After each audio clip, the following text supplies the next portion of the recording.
Chicos, hoy en la clase de español vamos a trabajar los conectores gramaticales.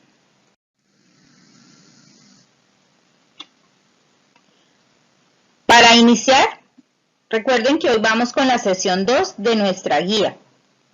Siempre que vamos a escribir o hablar, es bueno escoger las palabras adecuadas. Las palabras son uno de los medios más importantes de comunicación para los humanos. Sin embargo, para que puedan cumplir con un propósito específico, es necesario que sean elegidas con cuidado según la situación comunicativa. Una situación de comunicación es el contexto dentro del cual se realiza la comunicación.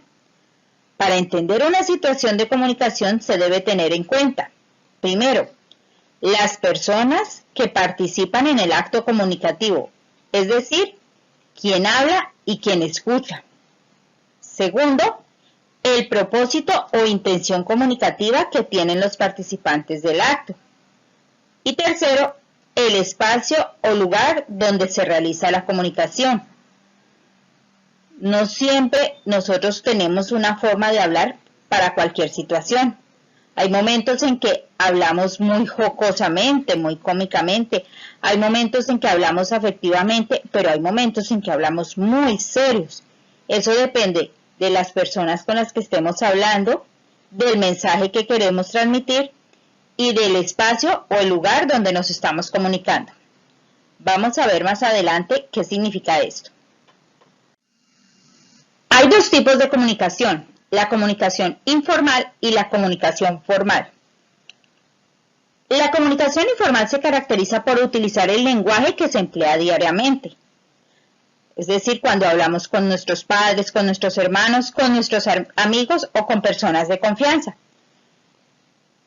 En estos momentos utilizamos palabras expresivas, emotivas. Son expresiones que pertenecen a nuestro grupo, ya sea nuestro grupo familiar, nuestro grupo social, nuestro grupo de amigos. Estas conversaciones se dan con personas de confianza. Entonces, por decir, hola amigo, o a veces como dicen los niños o los jóvenes, hola parce, ¿qué tal? ¿Todo bien? Esa es la comunicación informal. La utilizamos con personas de confianza. Y la comunicación formal se utiliza en situaciones más serias o formales donde los hablantes no tienen una relación cercana. Ejemplos de esto son, por decir algo, la relación que tiene el paciente con el doctor. Uno no va a llegar a decirle al doctor, hola, parce, ¿qué tal, amigo? No, buenos días, buenas tardes, doctor, ¿cómo está? La conversación va a ser más seria y con un lenguaje, podríamos decir, que un poco más educado y más formal.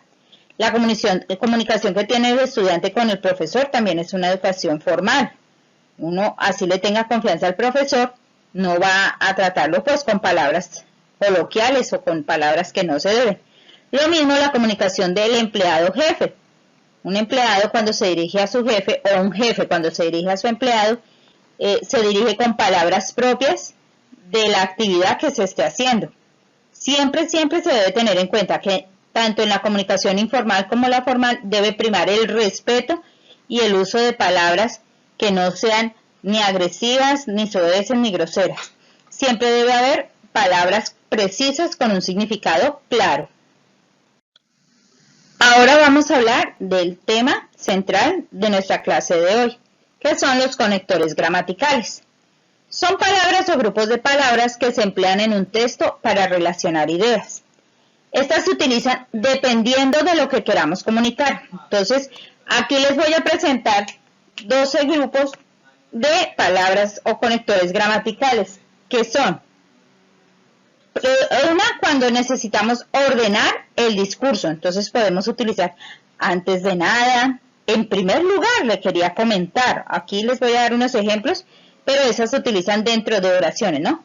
En segundo lugar, en último lugar, por un lado o por otro lado, por último, para empezar, a continuación, primero, después, luego, finalmente o para terminar. Entonces, estas las utilizamos a lo largo de un texto o un discurso, dependiendo si estamos en el inicio, en el desarrollo o en el desenlace de este texto.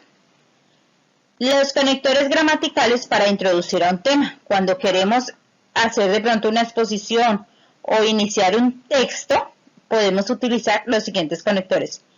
En cuanto a, con relación a, con respecto a, por otra parte, en relación con, por lo que se refiere a o acerca de. Entonces, por ejemplo, acerca del trabajo que había puesto la profesora, te quería comentar tal cosa. O con relación a la actividad de español que tenemos, quisiera participar en esto. Entonces, eso se hace para introducir al tema.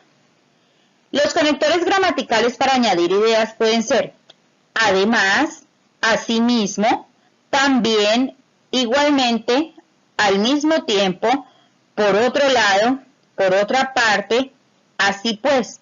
Entonces un ejemplo de esto es, imagínate que además de lo que te había contado, me ocurrió tal cosa. O por otro lado te quería comentar que fui al parque y vi tal cosa. Entonces eso es para añadir ideas. Cuando ya uno ha empezado a trabajar el texto o a trabajar el discurso y quiere agregar una idea más a eso, entonces utilizamos estos conectores gramaticales. Para aclarar o explicar, entonces si yo estoy trabajando un tema y necesito aclarar una idea o explicar una idea o un tema, puedo utilizar estos conectores. Es decir, o sea, esto es, en efecto, conviene subrayar. Dicho de otra manera, en otras palabras, con esto quiero decir. Entonces, eso se utiliza para explicar nuestras ideas o el tema que estamos trabajando. Continuamos con otros conectores gramaticales. Para ejemplificar, o sea, para dar un ejemplo de algo que se está trabajando en el discurso o en el texto. Entonces puedo decir, por ejemplo, concretamente, en concreto, en particular, pongamos por caso. Para introducir una opinión personal, cuando yo estoy hablando de un tema, pero quiero dar mi opinión, lo que yo pienso al respecto, puedo utilizar estos conectores. Para mí, en mi opinión, yo creo que, a mi entender o a mi parecer, a mi juicio, según mi punto de vista, personalmente, considero que.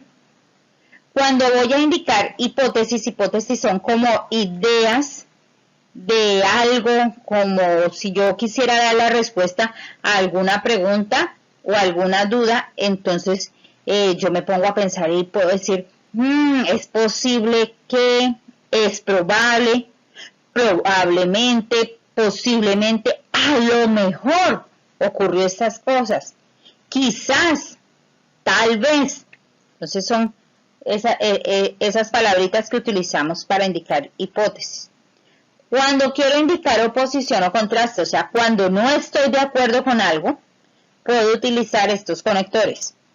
Pero, por el contrario, aunque, sin embargo, a pesar de, no obstante, en cambio, o al contrario. Entonces, esa es cuando no estoy de acuerdo con alguna idea.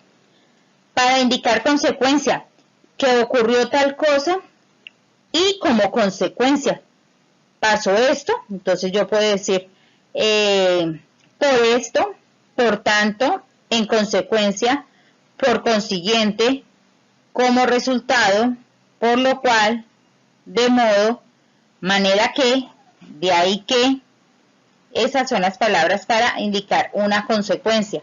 Entonces, por ejemplo, Juanito no hizo la tarea, por tanto, su mamá no le dejó ver televisión. Entonces, esa es la consecuencia de que Juanito no era la tarea, no ver televisión. Y el conector que utilizamos es por tanto. Para indicar la causa, entonces, ¿por qué? Ya que, ¿cómo? Puesto que, dado que, a causa de, debido a, visto que. Entonces podemos poner un ejemplo. Debido a la pandemia, los niños no han podido volver al colegio. Entonces, ¿por qué no han podido volver los niños al colegio? Debido a la pandemia. Esa es la causa, la pandemia. y nuestro conector debido a.